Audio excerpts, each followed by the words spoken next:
మన ఇంట్లో ఉన్న షాంపూ అలాగే పేస్ట్ యూస్ చేసి ట్రావెల్కి ఎంతో బాగా ఉపయోగపడే పేపర్ సోప్స్ అయితే తయారు చేద్దామండి. ఎప్పుడు ట్రావెల్కి అయినా సరే ఇది బాగా ఉపయోగపడతాయి. ముందు చిన్నపిల్లలు ఉన్న పేరెంట్స్కి అయితే చాలా మస్ట్ అండ్ షుడ్గా ఉపయోగపడుద్ది. కాబట్టి ఖచ్చితంగా ట్రై చేయండి. ఫస్ట్ ఒక బౌల్ తీసుకొని అందులోకి మీరు ఏ పేస్ట్ యూస్ చేసి ఆ పేస్ట్ అయితే వేసుకోండి. నెక్స్ట్ అలాగే ఒక క్లినిక్ ప్లస్ షాంపూ ఉంటుంది కదా, అదైతే వేసుకొని కొంచెం వాటర్ వేసుకొని బాగా కలిసిపోయేటట్టు కలుపుకోండి. ఇట్లాగా వాటర్లో మనం తీసుకున్న పేస్ట్ క్లినిక్ ప్లస్ షాంపూ రెండు బాగా మిక్స్ అయిపోవాలి.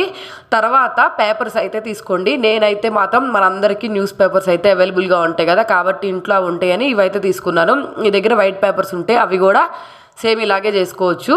నెక్స్ట్ ఈ పేపర్స్ని వాటర్లో ఇట్లా ముంచేసి ప్లేట్లో అయితే జస్ట్ ఒక 10 మినిట్స్ ఎండలో ఆరబెట్టేసామంటే మనకి ఈజీగా పేపర్ సోప్స్ అయితే రెడీ అయిపోతాయండి.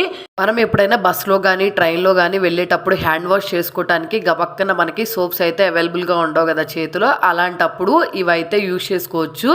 చూసారు కదా, నేను 10 మినిట్స్ ఎండలో ఆరబెడితే ఇలా అయితే వచ్చేసింది. ఒక్కసారి వాటర్లో ముంచేసి ఇట్లా అన్నామంటే నురుజు అయితే వచ్చేస్తుందండి. కాబట్టి ఒకసారి మీరు ట్రై చేయండి. చిన్నపిల్లలకి యాక్టివిటీ లాగా కూడా చేపియొచ్చు, చాలా బాగుంటుంది. వీడియో నచ్చమంటే సబ్స్క్రైబ్ చేసుకోండి.